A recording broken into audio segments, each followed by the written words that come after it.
I am a 45-year-old woman, and I was sitting at my daughter's high school graduation. The air in the auditorium was thick with that unique mix of stale air conditioning and overwhelming pride. Hundreds of parents fanned themselves with programs, their faces beaming. On the stage, rows of teenagers in identical blue caps and gowns shifted impatiently in their seats. One of them was mine, my Lily. Seeing her there, so close to the finish line, felt like the culmination of every sacrifice, every late night, every worry I'd ever had as a single mother. Her father would have been so proud. I felt a familiar pang in my chest, but pushed it down. Today was about joy. My sister-in-law, Carol, sat beside me. She was my late husband's older sister, a woman who wore her opinions like expensive perfume, noticeable and often overpowering. She had patted my hand when I'd gotten misty-eyed during the opening procession, a gesture that was meant to look like comfort but felt more like a claim. The principal was at the podium, droning on about the future and potential. I was only half listening, my eyes scanning the sea of blue caps, trying to find Lily's familiar, bright, curly hair tucked underneath. Carol leaned in close, her voice a conspiratorial whisper that slid into my ear like a splinter. "She looks so happy, doesn't she?" she murmured. I nodded, my smile feeling tight. "She's worked so hard for this," I whispered back, my voice thick with emotion. Then Carol's whisper turned sharp, pointed. "She only passed because of me." The words landed with a thud in the pit of my stomach. I turned to look at her. Her face was a mask of smug satisfaction. Her eyes fixed on the stage as if she were personally responsible for the entire event. For a moment, I was certain I had misheard. It couldn't be. Not now. Not here. "What did you say?" I asked, my own voice barely audible. She gave a little self-important sigh. It was touch and go there for a while. I had to step in. A little chat with the principal, a few strings pulled. "You don't need to worry about the details. Just know it's handled." My blood ran cold. Lily? Touch and go? Lily was an honor roll student. She had struggled, yes, especially in her younger years when we first discovered her dyslexia. But she had fought for every single grade. She had spent countless hours with tutors, developed her own study systems, and had become one of the most diligent students I knew. The idea that she was on the verge of failing was preposterous. I felt a hot flush of anger creep up my neck. Carol was trying to steal this moment. She was trying to paint herself as the hero in a story where she had only ever been a critic. Her help over the years had mostly consisted of backhanded compliments and tutoring sessions that left Lily feeling defeated and stupid. She would drill her with a relentless, impatient energy that completely disregarded the patient methods Lily's actual learning specialists had recommended. "Carol, I don't know what you're talking about," I said, my voice dangerously low. "Lily's grades have been excellent." "On the surface, perhaps," she said, waving a dismissive hand. "But there are always politics involved. Things you wouldn't understand. It's lucky she has me to look out for her." I wanted to scream. I wanted to stand up in the middle of that crowded, joyful room and call her a liar. But I couldn't. I wouldn't ruin this day for Lily. I saw her stand up with her row, their line beginning to move toward the stage. My heart swelled, pushing the anger down for a moment. This was her time. I turned back to Carol, my face a carefully constructed neutral mask. "We can talk about this later," I said. It wasn't a suggestion. It was a promise. She just smiled, a tight, knowing little smile, and turned her attention back to the stage. She thought she had won. She thought she had planted a seed of doubt and made herself essential. She had no idea what she had actually done. She had started a war. I would let her have her small, petty victory for now. But I would find out exactly what she was talking about. And then I would make sure everyone knew the truth. The principal began calling names. Liam Anderson. Applause. Chloe Bennett. More applause. Each name was a drumbeat marching closer to Lily's. I held my breath. Carol sat beside me, radiating a smugness that was almost a physical force. She thought her words had diminished this for me, for Lily. But she was wrong. They had only focused my resolve. When the principal finally called out, "Lily Jensen," a cheer erupted from my throat. I was on my feet, clapping so hard my palms stung. I watched my daughter, my brilliant, resilient daughter, walk across that stage. Her smile was radiant. She shook the principal's hand and accepted her diploma, a symbol of her own hard work and nothing else. In that moment, watching her, I knew two things with absolute certainty. First, Lily had earned this all by herself. Second, I was going to prove it. Carol's whispered lie was not going to be the final word on my daughter's achievement. I sat back down, the applause fading around me. The ceremony was almost over. My investigation was just beginning. The party at my house afterward was supposed to be a simple, joyous affair. Close family, a few of Lily's friends, a catered buffet so I wouldn't have to cook. But with Carol present, the air was thick with unspoken tension. She positioned herself near the food table, the unofficial center of the living room, and held court. "I'm just so proud of my niece," she announced to my cousin Martha, loud enough for half the room to hear. "It really does take a village, you know. Sometimes a child needs a firmer hand. Someone who understands the system." Martha nodded vaguely, her mouth full of potato salad. "Oh, of course. Lily is such a smart girl." "She is," Carol agreed, lowering her voice to a dramatic, confidential tone. "But smarts aren't always enough. When I heard she was at risk, I knew I had to do something. I couldn't stand by and watch her throw everything away." My hands clenched around the plastic cup I was holding. At risk? Throw everything away? She was painting a picture of Lily as some kind of troubled kid on the brink of disaster, a narrative that couldn't be further from the truth. I saw Lily across the room, laughing with her friends. She was oblivious, happy. I wanted to keep it that way. My brother Tom came over to me, a concerned look on his face. "What's this I hear from Carol about her saving the day? She's making it sound like Lily was about to flunk out." "That's because Carol is a liar," I said, my voice tight. I hadn't meant to be so blunt, but the words just came out. Tom sighed. He knew his sister-in-law well. "Well, she's certainly telling a convincing story. She mentioned having a private meeting with the principal. Said she had to call in a favor." A favor. The lie was getting more detailed, more elaborate. This wasn't just an offhand comment anymore. This was a calculated campaign to steal Lily's credit. I had to know what she was basing this on. Was there a kernel of truth anywhere in this fantasy she was weaving? Had she actually spoken to the principal? Later, I saw Lily's smile falter.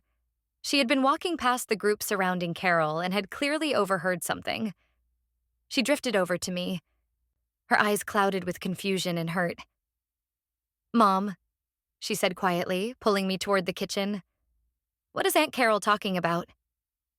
"Don't you worry about a thing she says," I told her, trying to keep my voice light. "But I heard her," Lily insisted. "She said she had to intervene for me. She told Uncle Rob I was failing calculus. Mom, I got an A- in calculus. I have the report card." Tears welled in her eyes and my heart broke. This was exactly what I had feared. Carol's poison was seeping in, tainting the proudest day of my daughter's life. "Lily, listen to me," I said, taking her hands in mine. "You are not failing calculus. You are not failing anything. Your aunt is exaggerating for attention." "But why would she lie about something like that?" she asked, her voice trembling. "She's making it sound like I'm stupid, like I didn't earn it." This was the core of Carol's cruelty. She didn't just want the credit. She wanted to diminish Lily's own belief in herself. It was the same tactic she'd used in her tutoring sessions, chipping away at Lily's confidence piece by piece. "No," I said firmly, my anger solidifying into a cold, hard resolve. "She is wrong, and I am going to handle it. I want you to go back out there, celebrate with your friends, and not give her another thought. This is your day. Don't let her take one more second of it, okay? Lily hesitated, then nodded, wiping her eyes. Okay, Mom. She gave me a quick, tight hug and went back to the party, her shoulders a little less slumped. I watched her go, a fire burning in my chest. This was no longer just about setting the record straight. This was about defending my daughter's spirit. Carol had crossed a line you don't uncross. She had hurt my child on purpose. I would find out exactly what she did or didn't do, and I would dismantle her lies piece by piece in front of everyone she had told them to. The party was no longer a celebration. It was the scene of the crime. The next morning, the house was quiet. The remnants of the party were cleaned up and Lily was sleeping in, exhausted from the emotional roller coaster of the previous day. I sat at the kitchen table with a cup of coffee and my laptop. It was time to start digging. My first step was to confirm what I already knew to be true. I logged into the school's parent portal. It was a system I was intimately familiar with, a digital window into Lily's academic life that I had checked almost daily for years. I navigated to her final report card for the 12th grade. Just as Lily had said, her grades were impeccable. English, A. History, A. Physics, B+. And there it was, calculus, a minus. Her GPA was a solid 3.9. She was listed as graduating with honors. There were no notes, no warnings, no flags for academic probation. It was a clean, impressive record of a student who had worked her tail off. I took a screenshot of the page. Then I went back through the entire semester, looking at individual assignment grades and test scores. Nothing was out of place. There were no sudden, miraculous jumps in her grades, no Fs that had magically turned into As. Her success was a story of consistency and hard work, not last-minute intervention. This was my baseline. This was the truth. Carol's story was a complete fabrication. But the question remained, was it a fabrication from whole cloth, or was it a distortion of something real? Did she actually meet with the principal? And if so, why? I closed the laptop and picked up my phone. My first instinct was to call the school, but I hesitated. Going straight to the principal without a clearer picture might seem hysterical. I needed to gather more information to understand the shape of Carol's lie before I tried to tear it down. I decided to talk to Lily first. I waited until she woke up, and over a late breakfast of pancakes, I gently broached the subject again. Honey, I want to talk about what Aunt Carol said. I began. I know it was upsetting, but it might help us figure out what's going on.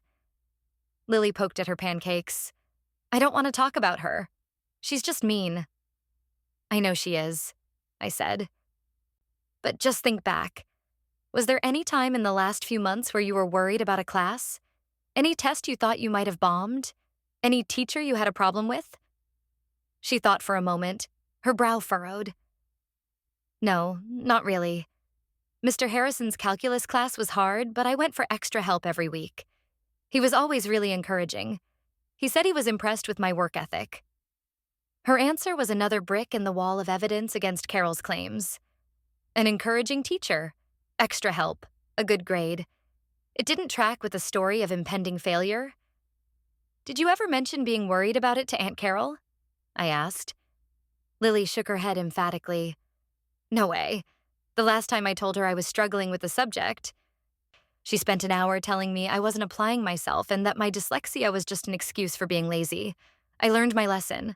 I never talked to her about school. That settled it. Carol had no first-hand information from Lily to twist. So, her story was either a complete fantasy, or she had gone to the school behind our backs for some other reason and was now spinning it into this tale of heroism. My next call was to my best friend, Sarah. I needed to vent, but I also needed a sane person to bounce my theories off of. I laid out the whole story, from the whisper at the ceremony to my morning review of Lily's grades. Oh, that woman is a piece of work, Sarah said, her voice dripping with disdain.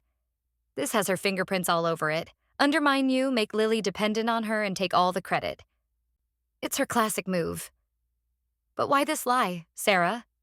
I asked, pacing my kitchen. It's so specific and so easily disproven. Maybe she doesn't think you'll check. Sarah suggested. She's counting on you being too polite or too intimidated to call the school. She wants you to just accept her version of events so she can hold it over your head forever. Remember that time I saved Lily's future? Sarah was right. Carol thrived on being the keeper of secrets, the one with the inside track. She expected me to be grateful, not suspicious. So what do? I asked.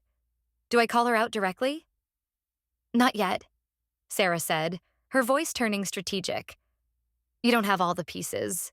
Right now, it's your word against hers, and you know how she can twist things. She'll say you're ungrateful or that you're the one lying to make her look bad. You need to talk to the school. You need to find out if she was ever even there. Her advice solidified my next step. I had to get past the gatekeeper. I had to find out what, if anything, had happened at that school. I thanked Sarah and hung up, my resolve hardening. My next conversation wouldn't be with a friend. It would be with my sister-in-law.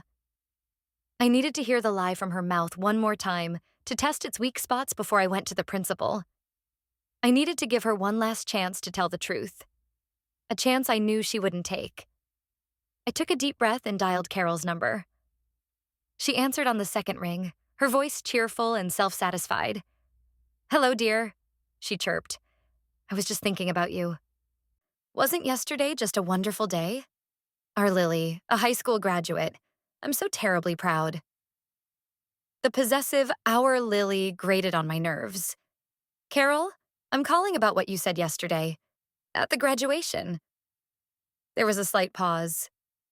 What's that, dear? I said many things. It was a very emotional day. She was already playing dumb. You said you had to step in for Lily. I pressed, keeping my voice even.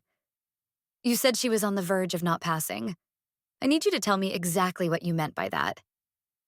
Oh, that, she said with a little laugh, as if it were a trivial matter. Honestly, it's all water under the bridge now. The important thing is that everything worked out in the end, thanks to a little timely intervention. Her evasiveness was infuriating. She was trying to dismiss my concerns, to make me feel like I was being pushy for asking for details. I refused to let her. No, Carol, it's not water under the bridge, I said, my voice firmer now. You told me and several other family members that my daughter was failing. Lily overheard you, and she is incredibly hurt and confused. She worked hard for her grades, and you are telling people she didn't earn them. So I am asking you again, what class was she failing? There was a longer silence this time.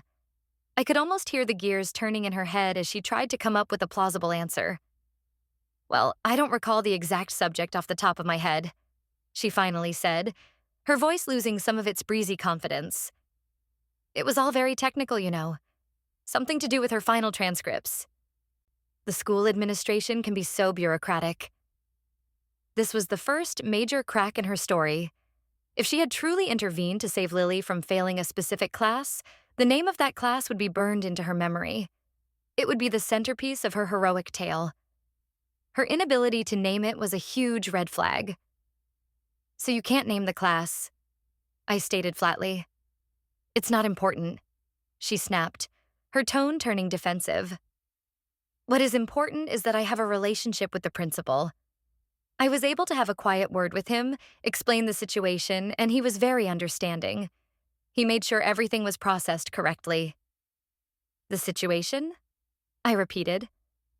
What situation did you explain to him, Carol? The situation where my honor roll daughter was supposedly failing a class you can't even name? You're being very aggressive about this, she said, her voice turning cold. I would think you'd be more grateful. I went out of my way for Lily. I used my connections, my reputation as a former educator to help her. And this is the thanks I get? Accusations? She was turning it around, trying to paint me as the villain. It was a classic manipulation tactic. I felt a surge of anger, but I pushed it down. Getting angry wouldn't get me answers. I am grateful for genuine help, Carol, I said, my voice like ice. But I am not grateful for lies. And right now, your story isn't making any sense. You're being incredibly vague. You can't tell me what class she was failing. You can't tell me what situation you explained to the principal. All you're saying is that you handled it. Because I did, she insisted, her voice rising. You should just leave it alone. You're going to stir up trouble where there is none. Just accept that Lily needed a little push to get over the finish line, and I was the one who gave it to her. I had my answer. She was never going to give me a straight story because she didn't have one. Her entire narrative was built on vague insinuations and appeals to her own imagined importance. She was doubling down on the lie, betting that I would eventually back off. I see, I said, my voice devoid of all emotion. Well, thank you for clarifying. Or for not clarifying, as the case may be. I have to go now. Wait, she said, a note of uncertainty in her voice. What are you going to do? I'm going to find out the truth, I said simply. And then I hung up. I stood in my kitchen, the silence of the house pressing in on me. The conversation had been exactly what I expected. She was a cornered animal, lashing out and hiding behind bluster. She had no facts, no details, nothing but her own self-aggrandizing fantasy. My path was clear now. Sarah was right. The only person who could tell me what really happened was the principal. Carol had mentioned him by name. She had claimed a special relationship. It was time to see if that relationship was as real as she claimed. I sat back down at my computer, my fingers hovering over the keyboard. I opened my email and navigated to the school's website. I found the staff directory and clicked on the principal's name, Mr. Henderson. His email address was listed right below his photo. I started to type, composing the message carefully. I didn't want to sound accusatory or unhinged. I needed to be calm, professional, and direct. Dear Mr. Henderson, I wrote, my name is my name, and I am Lily Jensen's mother. I am writing to you today first and foremost to thank you and your entire staff for a wonderful 4 years. We were so proud to watch Lily graduate with honors on Friday. I paused, rereading the opening. It was polite, appreciative. Good. I am also writing with a slightly unusual question, I continued. My sister-in-law, Carol Jensen, mentioned that she had a meeting with you recently regarding Lily. She has given our family the impression that her intervention was instrumental in Lily's graduation. As you can imagine, this has caused some confusion, as we were under the impression that Lily's academic standing was quite secure. I chose my words with extreme care. Given the impression. Caused some confusion. I was presenting it as a family mix-up that I needed his help to clarify, not as an accusation. I was hoping you might be able to shed some light on the nature of that meeting, I concluded. We are simply trying to ensure we thank the right people for Lily's success. Any clarification you could provide would be greatly appreciated. Thank you for your time. I signed my name and phone number, read the email one last time, and clicked send. A sense of finality washed over me. The ball was in his court now. I had no idea what he would say, or if he would even respond. But I had taken a concrete step. I had moved beyond the realm of family gossip and into the world of official facts. For the rest of the day, I was on edge. Every time my phone buzzed with a new email notification, my heart leaped into my throat. I tried to distract myself with chores, with a book, with television, but my mind kept circling back to the same questions. What if Carol had been telling the truth? What if there was some secret academic crisis I knew nothing about? But every time that doubt crept in, I pushed it away with the cold, hard facts from the parent portal. The grades were there. The honors designation was there. The story didn't add up. Late the next afternoon, an email notification popped up on my phone. The sender was Michael Henderson. My breath caught. I opened it immediately. The email was short and professional. Dear, my name, it began. Thank you for your email. I can confirm that I did meet with a Ms. Carol Jensen recently. However, the nature of our conversation was confidential. Given the sensitivities you've raised, I believe a phone call would be more appropriate than a written correspondence. Would you be available to speak briefly tomorrow morning at 10? My heart started pounding. A phone call. That was serious. If Carol's visit had been a simple, positive inquiry, he could have just said so in an email. Yes, she stopped by to sing Lily's praises. What a lovely aunt. The fact that he wanted to speak directly, and that he used words like confidential and sensitivities, sent a chill down my spine. This was no longer just about Carol telling a self aggrandizing lie. This was something else, something darker. My mind raced with possibilities. Did Carol make some kind of complaint? Did she cause a problem that the school had to deal with? I replied immediately, confirming that 10 in the morning would be perfect. Then I spent the rest of the night in a state of anxious anticipation. I didn't tell Lily about the email or the impending call. I didn't want to worry her until I knew what I was dealing with. This was my battle to fight. That night, I barely slept. I tossed and turned, replaying every conversation, every smug look from Carol, over and over in my head. The phrase from the principal's email echoed in my mind. Confidential. What could have been so confidential about a meeting to help a student? The next morning, I was up early, coffee in hand, staring at the clock on the wall. The minutes ticked by with agonizing slowness. At exactly 9:59, I made sure I was in a quiet room, my phone in my hand, my heart hammering against my ribs. At precisely 10 o'clock, my phone rang. The caller ID showed the high school's main number. I took a shaky breath and answered. Hello, this is my name. Good morning. A calm, professional voice responded. This is Principal Henderson. Thank you for making the time to speak with me. Of course, Mr. Henderson. Thank you for calling me back, I said, trying to match his calm tone. As I mentioned in my email, he began, I can confirm that I met with your sister-in-law, Carol Jensen, about 2 months ago.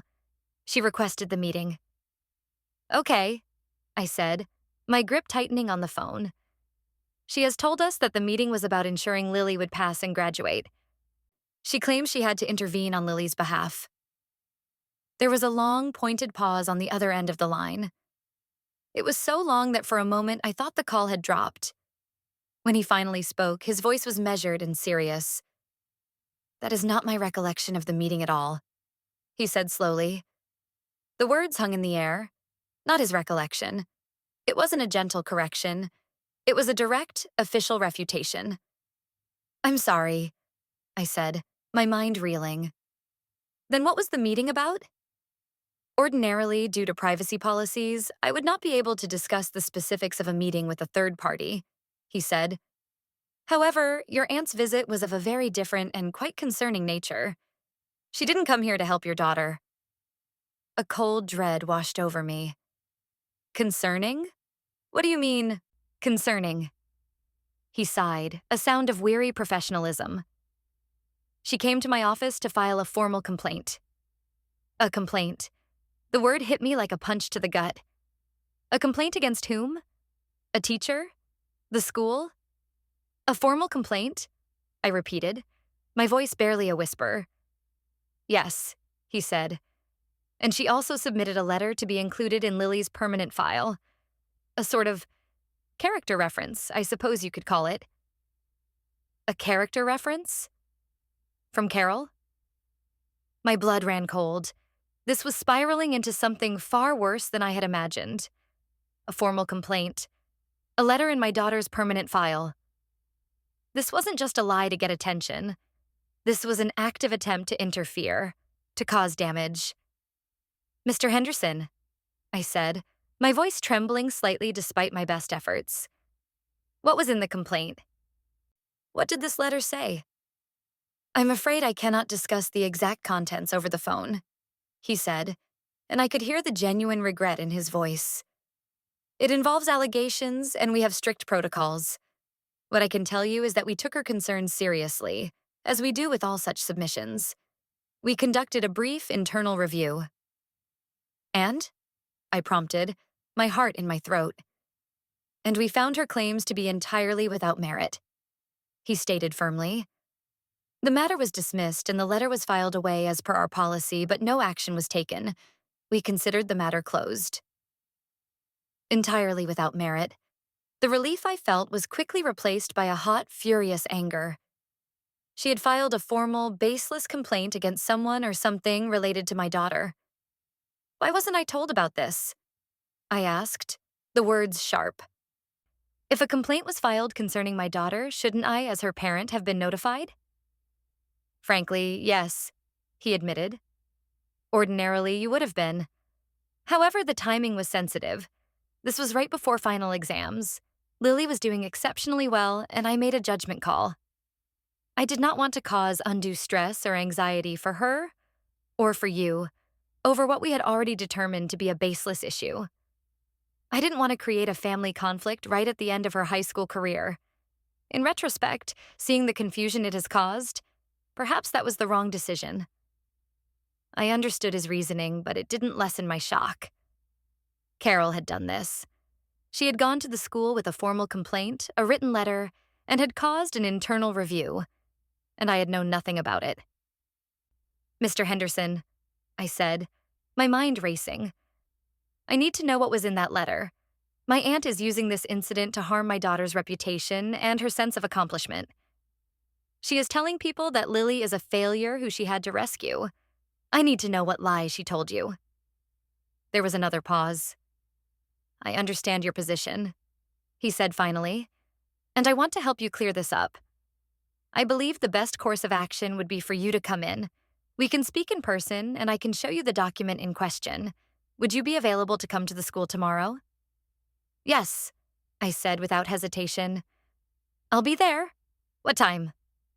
We arranged a time, and after a few more professional pleasantries, the call ended. I lowered the phone, my hand shaking. My aunt hadn't just told a lie. She had committed an act of aggression. She had tried to use the school's official procedures to do something malicious, and the principal had the proof. That night, sleep was impossible. The principal's words echoed in my head. A formal complaint. Quite concerning. Entirely without merit. My imagination ran wild. What could Carol have possibly written in that letter? What kind of baseless claims could she have made? Did she accuse a teacher of being unfair to Lily, trying to get them in trouble? That would be bad enough, a gross overstep of her role as an aunt. But the principal's tone suggested something more personal, more targeted. The phrase character reference stuck with me. You don't provide a negative character reference to help someone. You do it to harm them. A sickening thought began to form in my mind. What if the complaint wasn't about a teacher? What if it was about Lily herself? I got out of bed and walked to the window, staring out at the dark, quiet street. Carol's jealousy of Lily had always been a low hum in the background of our family gatherings. It wasn't just about grades. It was about Lily's resilience, her popularity, her bright future. Lily had overcome challenges, the kind of challenges Carol seemed to think should have held her back. But they hadn't. Lily had thrived. Perhaps in Carol's twisted mind, that success was an affront, a personal insult. If Lily succeeded, it meant Carol's grim predictions and condescending help had been wrong. And Carol could never, ever be wrong. So, what do you do when you can't stand to see someone succeed? You try to tear their success down. You try to disqualify it. The thought was so ugly, so monstrous, that I almost dismissed it. This was her own niece, her late brother's only child. But then I remembered the smug look on her face at the graduation, the cold, dismissive tone on the phone, the way she had made my daughter cry on the happiest day of her life. There was a deep, bitter resentment in her that I had underestimated for years. I made a promise to myself, standing there in the dark. Tomorrow, I would get the truth. And once I had it, I would not be quiet. I would not be polite. I would not worry about causing a family conflict. Carol had already done that. I was just going to turn on the lights so everyone could see the mess she had made. My meeting with the principal was the next day. I dressed carefully, in professional attire. I wanted to look calm, competent, and serious. I was a mother advocating for her child, not a hysterical relative.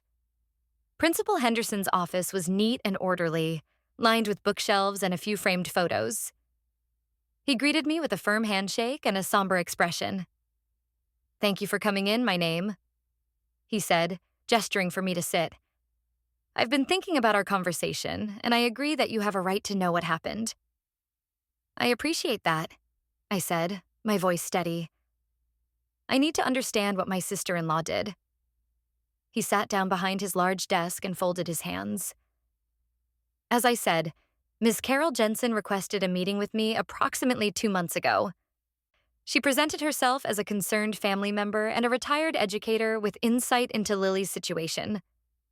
Her dyslexia, you mean? I asked. Among other things, he said carefully. She expressed grave concerns about Lily's academic integrity. She claimed that Lily's good grades were not honestly earned. My blood turned to ice. Academic integrity, not honestly earned. This was far worse than I had imagined. What exactly did she claim? I asked, my voice tight. She made several serious allegations, he said, his eyes full of sympathy. She claimed that Lily had been cheating on her exams. She suggested that Lily was exaggerating the effects of her dyslexia to receive unfair accommodations, like extra time on tests.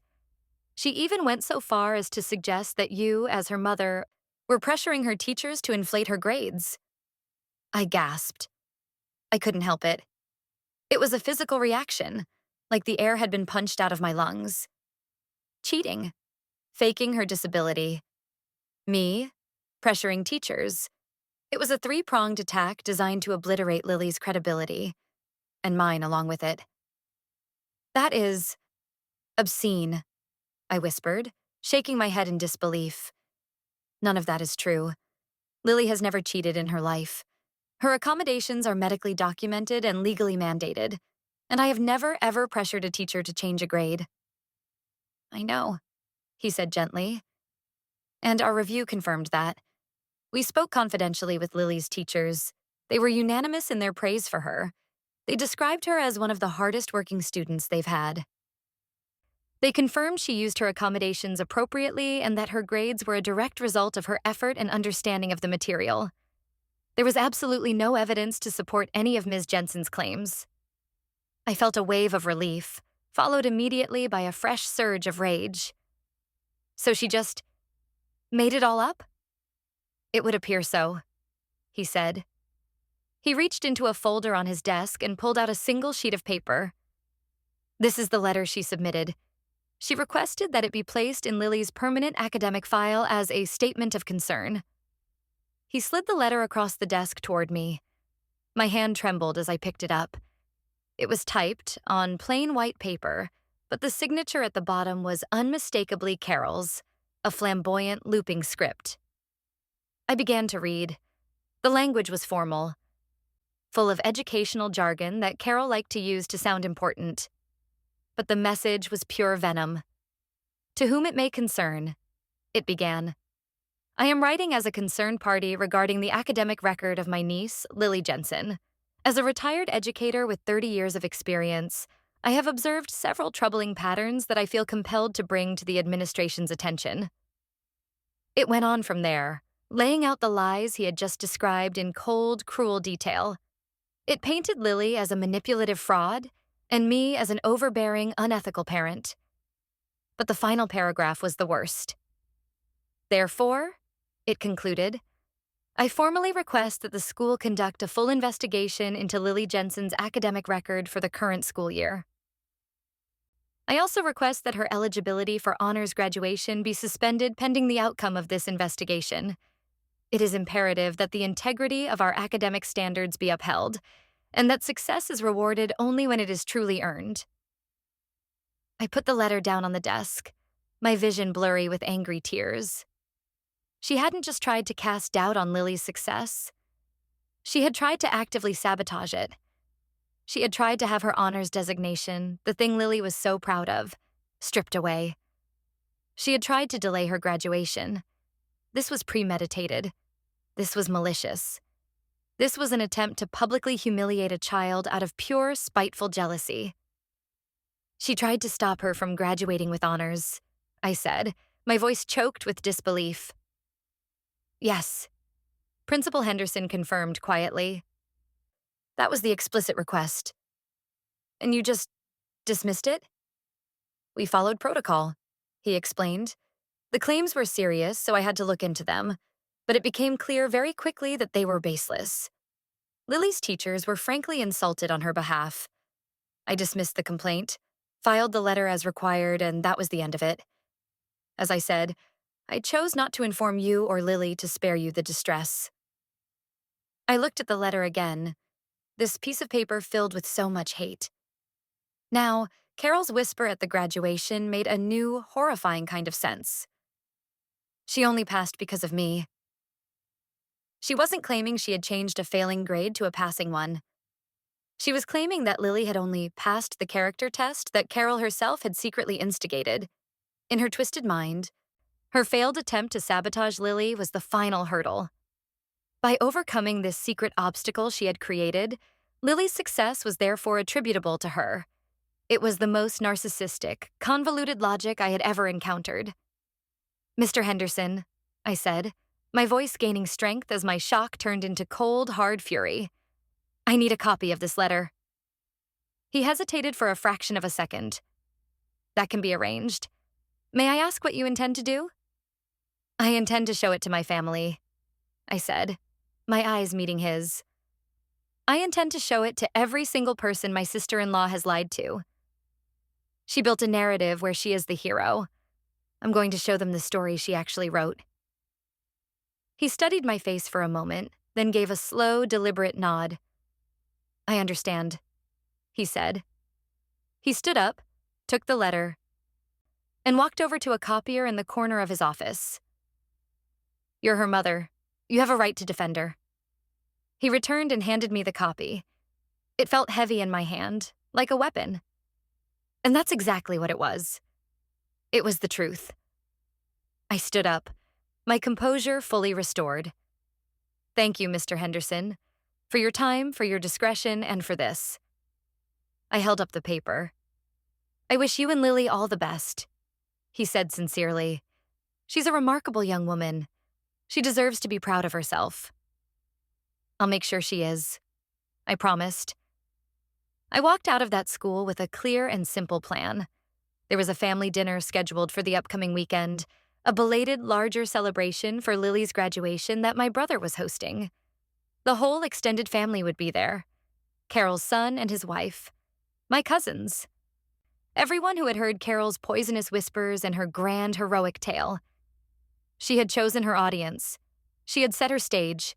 I was just going to walk into the final act and hand her a new script, one she had written herself. The days leading up to the family dinner were tense. I told Lily a sanitized version of events. I told her I had spoken to the principal and confirmed that Carol's stories were completely false and that I would be addressing it with the family on Saturday. I didn't show her the letter. It was too vile, too hurtful. I didn't want those words to ever enter her mind. It was enough for her to know that I was fighting for her. She trusted me, and the relief on her face was all the motivation I needed. I kept the copy of the letter in my purse, a constant physical reminder of my purpose. Every time I felt a pang of doubt, a flicker of worry about the impending confrontation, I would touch the folded paper. It wasn't about revenge, not really. It was about restoration. Restoring Lily's accomplishment, restoring the truth, and restoring the boundary that Carol had so violently crossed. Saturday arrived. My brother's house was buzzing with conversation and the smell of barbecue. Lily went straight to the backyard to hang out with her cousins, a genuine smile on her face for the first time in days. She knew something was going to happen, but she felt safe. She knew I had her back. I walked into the living room and there was Carol, holding a glass of iced tea, surrounded by a small group of relatives, including her son, Mark, and his wife. She was in the middle of a familiar story. So I told the principal. I said, you have to look at the big picture. These kids, they get so stressed. Sometimes they make mistakes, but that shouldn't define their entire future. A little compassion goes a long way, she said, her voice dripping with false modesty. My cousin nodded earnestly. You were right to step in, Carol. Family has to look out for family. Carol beamed, soaking in the praise. She caught my eye as I approached, and her smile tightened just a fraction. "Ah, there you are," she said. "We were just talking about Lily's wonderful achievement." This was it. This was the moment. The stage was perfectly set. I kept my expression neutral, my voice calm. "I know, Carol," I said, stopping in front of the group. "I'm so glad you brought that up. I've been meaning to talk to you about your visit to the principal." The casual, public nature of my statement caught her off guard. Her eyes flickered nervously. "Well, there's not much to talk about. It's all in the past." "Actually, I think there is," I continued, my voice clear and carrying. A few other conversations in the room quieted as people began to tune in. "I was a little confused by your story, so I took the liberty of speaking with Principal Henderson myself." Carol's face went rigid. The color began to drain from her cheeks. "You did what?" "I called him," I said simply. "And then I went to meet with him. He was very helpful. He told me all about your meeting." The air grew thick with tension. The small group around her was now silent, their eyes darting between me and Carol.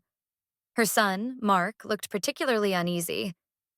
"He told me you came to his office to file a formal complaint," I said. My gaze locked on Carol. She scoffed, a high, nervous sound. "That's a ridiculous exaggeration. I was merely expressing some concerns." "Is that what you call it?" I asked, my voice still level, but with an edge of steel. "He also told me about the letter you wrote, the one you wanted placed in Lily's permanent file." I saw a flash of pure panic in her eyes. She knew what was coming.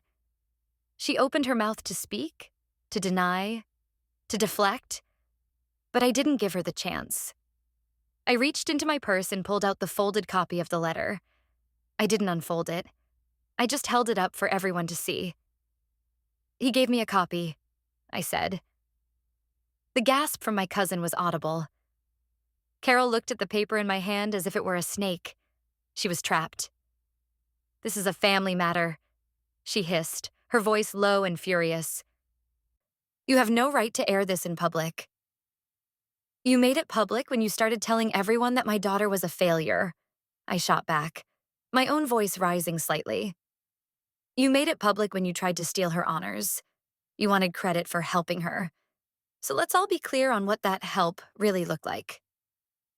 I turned to her son, Mark. He was a decent man, often caught between his mother's overbearing nature and a desire to keep the peace. He looked pale and horrified. "She didn't just express concerns, Mark," I said, my voice softening slightly as I spoke to him. "She wrote a letter accusing your cousin of cheating. She accused Lily of faking her learning disability. She accused me of pressuring teachers. And she formally requested that Lily's honors be taken away pending an investigation." I held the letter out to him. "Here, read it for yourself. See what your mother calls looking out for family." Mark hesitated, his eyes wide with disbelief. He looked at his mother, who was shaking her head frantically, mouthing the word no. But the damage was done. The truth was out, and it was ugly. He slowly reached out and took the paper from my hand. His wife leaned in to read over his shoulder. The rest of the family watched, silent and stunned. I watched Mark's face as he read. I saw his expression shift from confusion to shock, then to a deep, terrible understanding. His face hardened. He looked up from the letter, not at me, but at his mother. The look in his eyes was one of profound betrayal and disgust. "Mom," he said, his voice quiet but shaking with rage. "What is this? What did you do?" Carol stammered, her face a blotchy red. "It's not... She's twisting it. I was trying to protect the family's reputation. I was worried." "Worried?" Mark interrupted, his voice growing louder. "You tried to ruin your niece's graduation. You called her a cheat. You wrote this poison." He shook the letter in his hand. "How could you do this to Lily? To any of us?" The public facade Carol had spent a lifetime building crumbled in an instant. The adoring audience she had so carefully cultivated was now staring at her with expressions of horror and contempt. My cousin Martha, who had been so supportive just minutes before, took a physical step away from her. I I thought it was for the best, Carol whispered, tears starting to stream down her face. But they were tears of self-pity, not remorse. The best? I said, my voice cutting through her pathetic excuse. The best for whom, Carol? It certainly wasn't for the best for Lily. You tried to destroy a teenage girl's biggest accomplishment because you couldn't stand to see her happy. You did it out of jealousy. Pure, simple, ugly jealousy. I didn't shout. I didn't need to.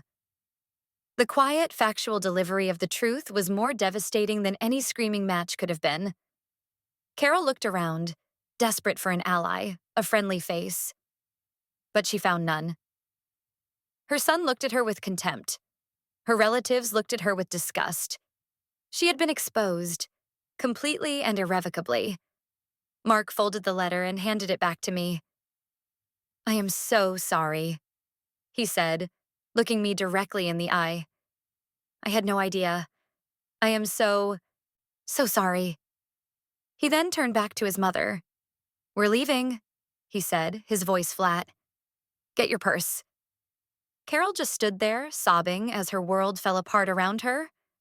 Her son took her by the arm, his grip firm and unforgiving, and led her toward the door. She didn't look back.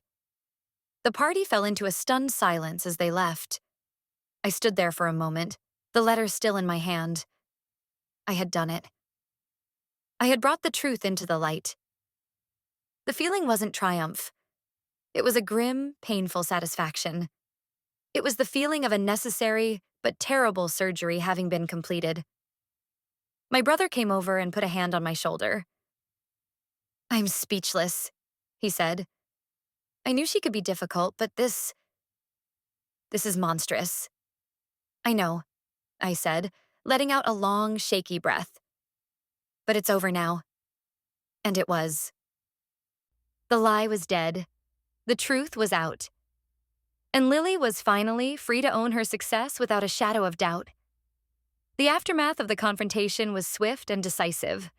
The party, after a period of stunned silence and whispered conversations, slowly found its rhythm again. But the tone had shifted. It was now truly a celebration of Lily, a rallying of support around her. Several relatives came up to me individually to apologize. I can't believe I listened to her, my cousin Martha said, her face etched with shame. She made it sound so convincing.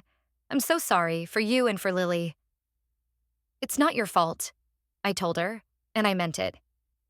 Carol is very good at what she does. This was a crucial part of the fallout. It wasn't about punishing the people who had been fooled. It was about exposing the fooler. Carol's power had always been in her ability to manipulate perceptions, to create a narrative where she was central and virtuous. By presenting undeniable written proof of her malice, I had shattered that narrative completely. Her enablers were now her critics. Later that evening, Mark, Carol's son, called me. His voice was heavy.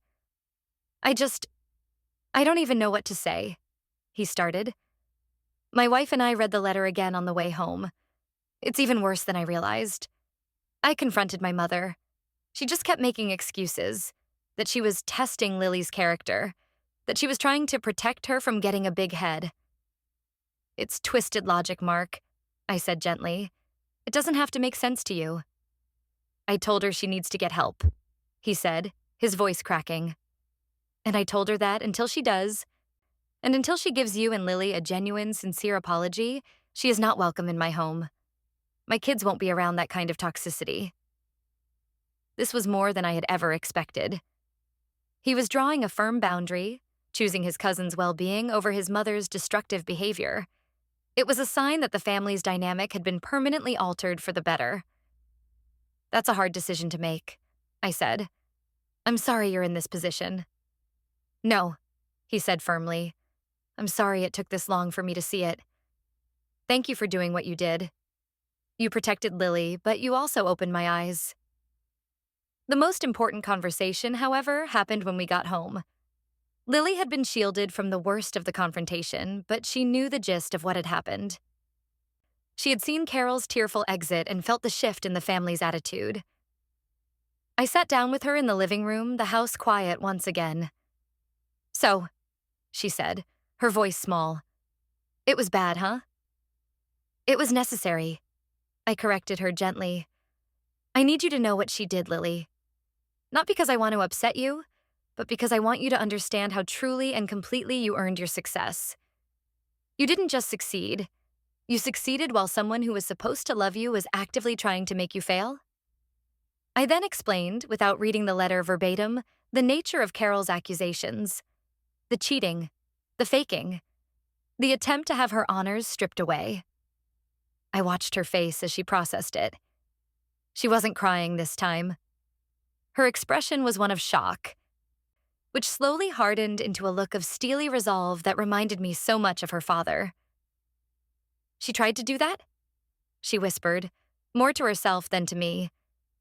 "She really hates me that much?" "It's not about you, honey," I said, taking her hand.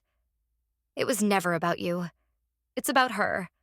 Her jealousy, her bitterness. Your success was just a mirror that showed her things about herself she didn't like." Lily was quiet for a long time. Then she looked at me, a real, genuine smile spreading across her face. It was the first one I had seen that wasn't tinged with worry or confusion. "Wow," she said, a little laugh escaping her lips. "So I didn't just get honors. I got honors while fighting off a secret villain. That's kind of badass." I laughed with her, a huge wave of relief washing over me. She had processed the attack not as a reflection of her own worth, but as a testament to her own strength. Carol's poison had been turned into an antidote. Her attempt to diminish Lily had in the end only made her stronger. "Yes," I said, squeezing her hand. "That is extremely badass." A few days later, my phone rang. It was Carol. I almost didn't answer, but I knew I needed to have one final closing conversation. "Hello, Carol," I said, my voice flat. "I know you're angry," she began, her voice raspy from crying. "But you have to understand. I was only trying to make sure Lily was ready for the real world. It's hard out there." The justification, the complete lack of self-awareness was stunning. She still didn't get it. She was still the hero of her own story. I cut her off. "No, Carol, I don't have to understand. You tried to hurt my child. You lied to our family. You did it for your own selfish, ugly reasons. There is no excuse. There is no justification. But I'm your family," she pleaded. "I'm her aunt." "You lost the right to use that word when you wrote that letter," I said, my voice cold and final. "You are no longer welcome in my home. You are no longer a part of my daughter's life. We are done. Do not call me again." Before she could respond, I hung up the phone. And then I blocked her number. It was a simple digital action, but it felt monumental. It was the final click of a lock on a door that would never be opened again. Weeks later, the dust had fully settled. The family was healing, reorganizing itself around a new, healthier center of gravity. The story of Carol's letter had become a cautionary tale, a stark reminder of how easily jealousy can curdle into cruelty. I was in Lily's room, helping her pack boxes for college. The late summer sun streamed through her window, illuminating dust motes dancing in the air. There were stacks of books, folded clothes, and taped-up posters leaning against the wall. It was a room full of endings and beginnings. Lily was holding her high school diploma in her hands, reading it over. She ran a finger over her name, printed in elegant script. She looked up at me, her eyes clear and bright. "Thank you for believing me, Mom, and for fighting for me." "Always," I said, my voice thick with emotion. "I will always believe in you, and I will always fight for you." We stood there for a moment in comfortable silence, the shared understanding passing between us. The battle was over, and we had won. Not just against Carol, but against the doubt and insecurity she had tried to sow. My final thought was of Carol. I didn't feel anger anymore, or even pity. I just felt a profound sense of distance. She had tried to make my daughter feel small, to shrink her accomplishments down to nothing. But in the end, the only thing that had been shrunk was her own world. She was left with her bitterness, in a quiet house, with a phone that wouldn't ring. She had finally learned what it feels like to be truly, utterly alone. And we were finally free.